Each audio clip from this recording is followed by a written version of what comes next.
Your Holiness, dear Amma, Fadnavis ji has already said that she is global mother. So what should I say to her? Mother of love, mother of kindness, mother of compassion.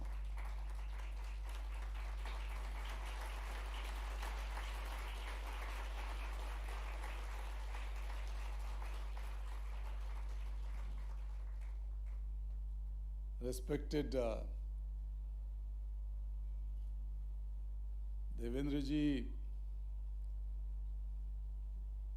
Deputy Chief Minister, one of the most dynamic, visionary young leaders of our nation. We are proud of you.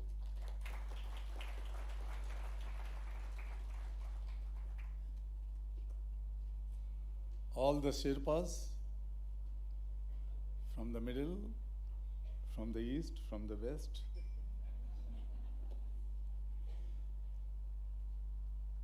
So it was good that one Sherpa was sitting in my east and one was in the west. C20 Sherpas. Dear sisters and brothers,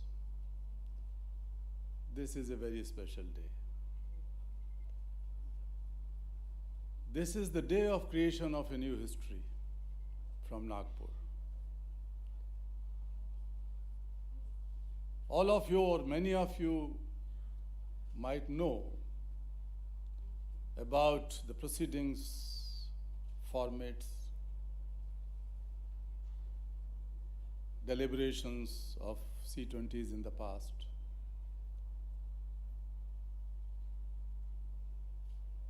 But perhaps this is the first time in my knowledge that this C20 is driven by the core values of spirituality.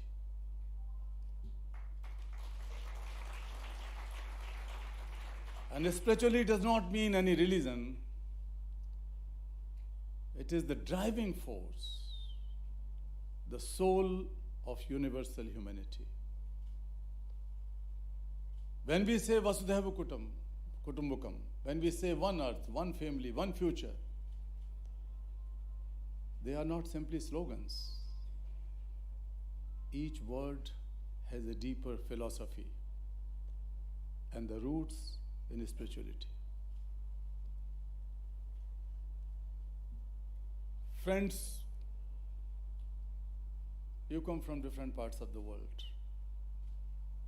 Not only 20, but 26 countries.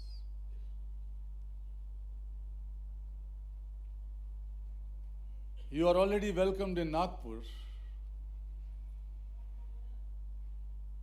But when I try to welcome you in India, let me say one thing. India may be the land of 100 problems, but India is the mother of 1 billion solutions, and I welcome you at the motherland of 1 billion solutions.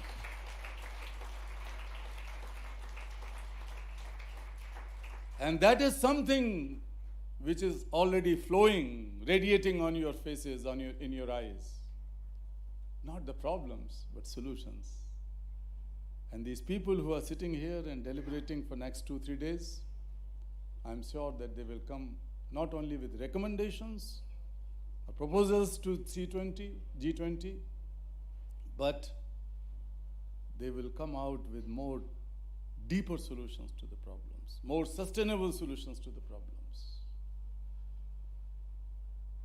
This is very timely because world is passing through the age of compounded crisis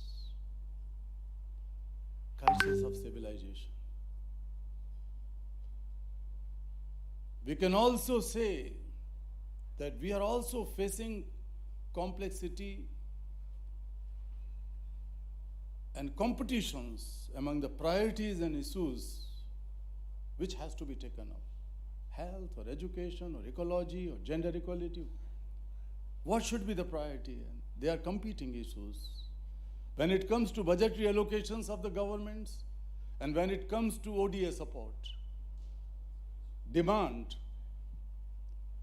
not only among the governments, but also in the civil society. And therefore, we also observe, we see that there is a competition among the civil society organizations on various issues. But one thing is very clear, that when I call you as the leaders of civil society,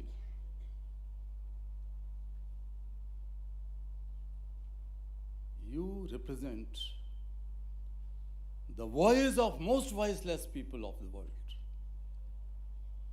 You represent the faces of most invisible people of the world.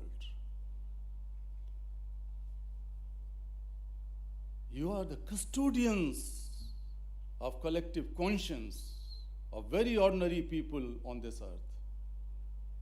You are the propellers of democracy. Because you can question and you can answer in solutions, and that you do. I could recall when I had a crazy idea of organizing a worldwide march against exploitation of children, child slavery in 1998 that went across 103 countries. It took 6 months from 3 corners of the world. My belief was the young people, the children, women, but in an institutional manner, civil society organizations. And definitely the governments have supported it. With a difficult demand that we were demanding for an international legislation to end child slavery, the abuses and exploitation of children across the globe. There was no international law until 1998. But when we were marching, and the young tiny children were demanding and chanting, no more guns in tiny hands, no more tools in tiny hands. We want books, we want toys, we want pencils. And when the march ended up in Geneva, in the General Assembly of ILO,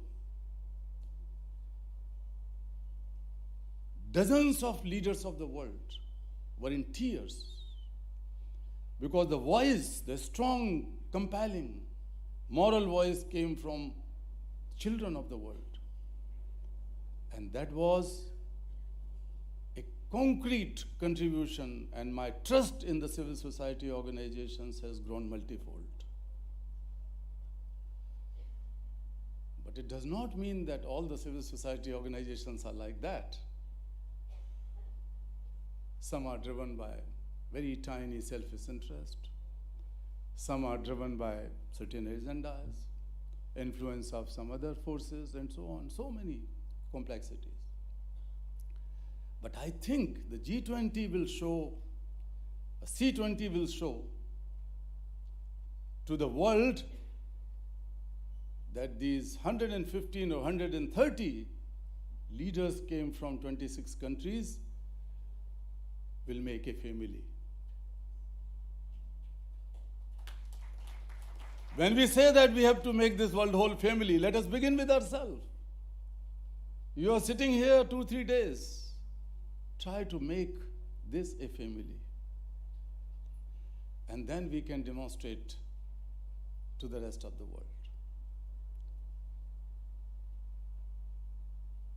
Friends, there are so many examples I can give. But I will point out 2 or 3 things here.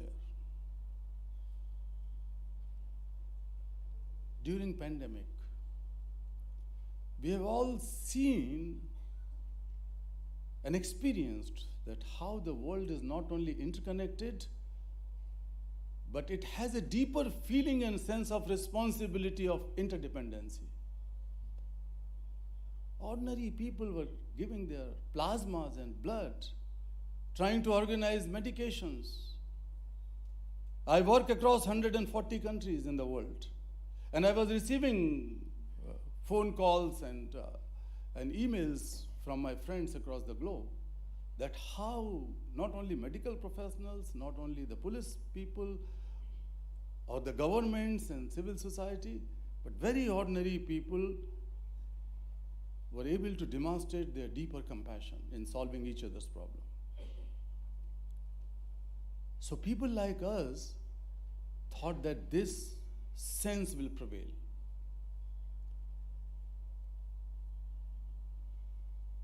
But unfortunately, this is not happening. And this is a big challenge.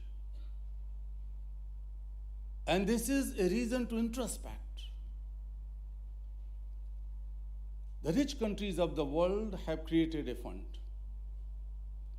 I'm not talking about that fund which has been established by the G20. I'm talking about G7 plus one or two more. $11 trillion money has been allocated under the title of Global Agenda of Action for COVID-19. That was not for vaccines, medications, not health front, but the revival of economy in needy countries primarily, but also in other countries, low-income countries and least developed countries. $11 trillion.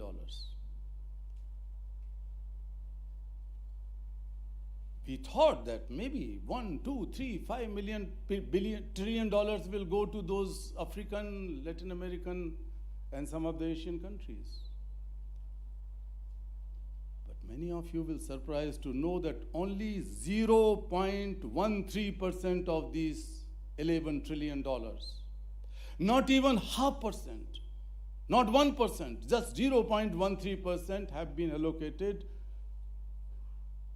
to the poor people, the marginalized people of low-income countries. This is the challenge when we talk of making this world a one family. We have to address some of these economic injustices, political injustice in the global society. We Indians believe in the philosophy of inclusion. Our DNA is driven by inclusion, as you pointed out. Exclusivity makes us static. But inclusion creates dynamism.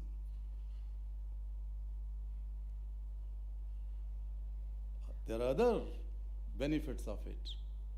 But take the case of United Nations today. My question is whether the United Nations is able to maintain and promote the core philosophy, the core value of multilateralism, and a sense of mutual responsibility and accountability. Political justice and protection. This power is eroding. Look at the situation in Afghanistan where young girls are deprived from education. All the efforts have been made for years, for decades. But in the end of the day, Taliban comes and stops schools, colleges for girls. Nobody could do anything. I'm not talking the depression. I'm talking about challenge. Ukraine-Russia situation. So many other examples. We need a more inclusive, more dynamic United Nations. That means more inclusive Security Council.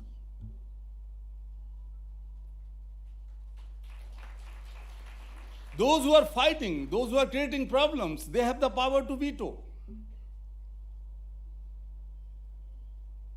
more inclusive. Inclusive G20.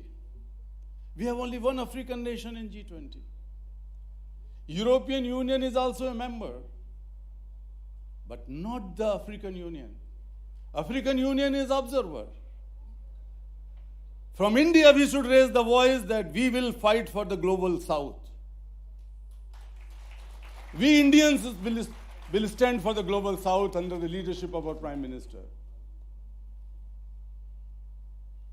This is the time to raise the strong voice and advocate for the justice and representation of global south.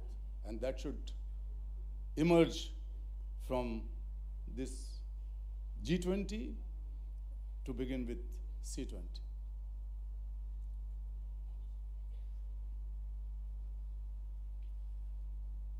Not during the pandemic. Pandemic has brought so many bad news for the low-income countries, especially in Africa, Sub-Saharan Africa.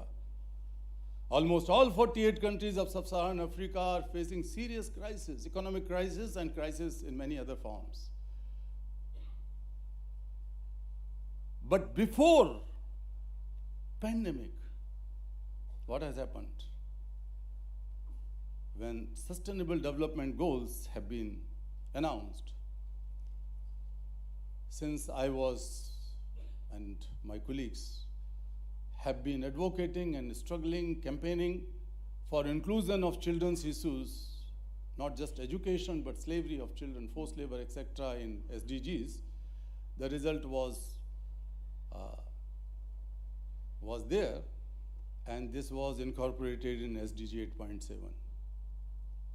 So UN Secretary General has appointed me as his advocate of SDG and invited me to address the General Assembly at the time of SDG adoption. So people like us were celebrating and saying that now the things will change, at least in the lives of the most deprived children on the earth, left out children on earth. But between 2016, when the SDG has been adopted, and 2020, it's the first time in 20 years or more than 20 years, the number of child laborers, child slaves, child trafficking victims has increased from 152 million to 160 million. That was before pandemic. So the challenges are bigger. When I say Vasudhaiva Kutumbakam, I owe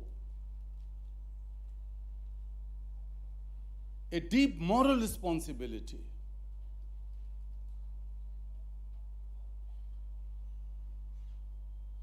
we have come out as a group of Nobel laureates, peace laureates, came with a report which we have circulated, and we have spoken to many of the presidents and prime ministers in the world, that only $53 billion annually can help in solving the problem of all children, problem of health, problem of education, problem of protection. Not only that, this $53 billion would also help in protection of all new mothers and pregnant women in all low-income countries. And how much is this $53 billion? This is less than the global 10 days of global military expenditure. Less than 10 days of global military expenditure. So world is not so poor. If this money is put as a global fund or global mechanism for social protection, then it is less than 1.4% of what the Europeans spent in their global protection programs, in their own protection programs, social protection.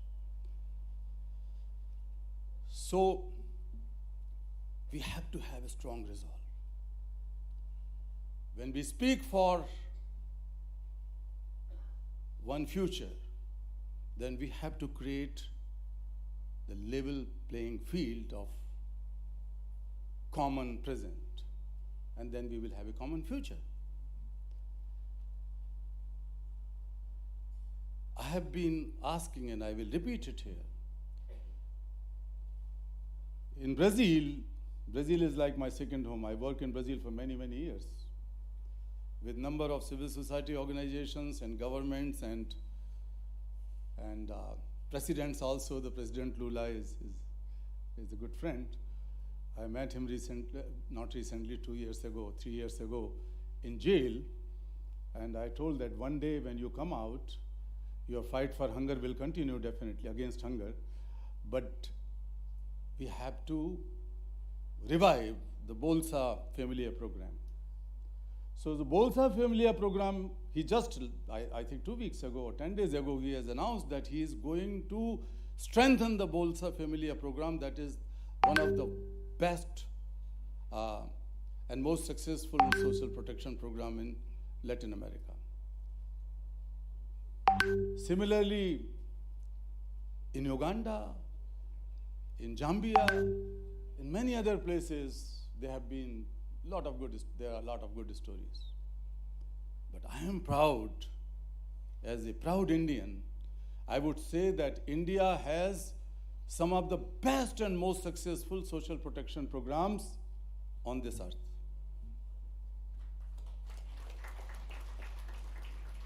Our midday meal program, our newly launched Vatsalya program, this Beti Padhao, Beti Bachao, these are some of the social protection programs where we have been able to showcase to the rest of the world that there is a need of a global or universal child benefit, where the children can directly get financial support, children who are most marginalized and most left out children. Finally, while thanking you, I could not restrain myself in the presence of Her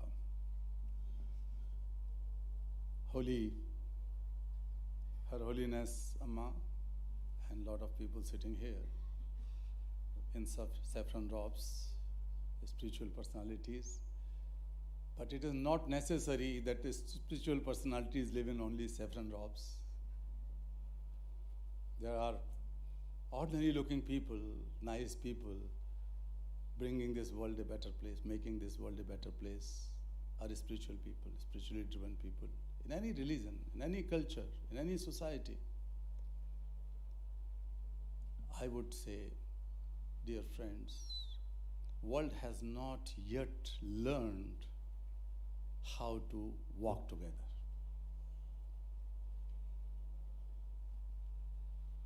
Our Vedic rishis in Rig Veda, so many mantras are there, but one simple mantra many of you might remember, Sangachadmi. The slogan of SDGs today is leave no one behind. Leave no one behind. What a great slogan. But those who are talking about this slogan, they have left many people behind at the cost of others people keeping behind. They are running faster. This is unacceptable. We from India are calling that let us walk together, hold each other's hand. People who are able to run faster, they have to restrain themselves. That is like a tapasya. To just wait and hold the hand of someone who has left out and left behind. Samvadadhvam. We have to create a culture where we can talk freely, and our language should be language of unison, language of humanity, language of love. Samvadadhvam. So Sangachadvam Samvadadhvam Samvo Manansi Janatam Deva Bhagam Yatha Purve Sanjananam Upasate. So let us sit together and try to unite our minds and souls. The mantra says. And it says that let us construct a common knowledge based on the wisdom of our ancestors, anywhere in the world. Sanjananam upasate. That is the simple meaning of this Ved mantra. Let us create that knowledge. And that is possible only when we do something special. We have globalized economies, markets, data, information, even terrorism, extremism. We have globalized ecological crisis, climate crisis. All these things are the part of our so-called globalization. As Devendra Bhai, you rightly pointed out through Gita's sloka, or Ved mantra, ten tyakten bhunjitha. We have to learn how to consume with strain, with discipline, with control. But here, I would say that when we have globalized everything, we have some good results as well as the flip side. And that idea of globalization came from West. This is the Western way of globalization. I'm not against the West. But being an Indian, I would say that this is the time, this is the land India should lead the globalization of compassion. Let us globalize compassion. Compassion is not sympathy. Compassion is not empathy. When you feel the suffering of others as your own suffering, with a deeper drive to elevate the suffering of other person as your own suffering, then you are compassionate. We are all compassionate, but we kept our compassion in small circles for our own siblings, biological children, husband, wife, friends, etc., etc. Sometimes it's very difficult to say that husbands and wife have really compassionate relationship. Hope it should happen. But this is biological, between mother and child. What do you call it? When the child comes in the womb of mother, the whole perspective changes, the emotion changes, the behavior changes. That is driven by compassion. So, compassion is within each of us. I call upon you, dear friends. Believe me that God can never be, Allah can never be, Hamare Bhagwan can never be so meager that they had sent you on the earth with a handful compassion or anything which is handful. We all have the oceans of compassion. We are born with the ocean of compassion. So let us enlarge the circles of compassion. Let us globalize compassion. And that should be the message from this C20. I wish you all success. Thank you.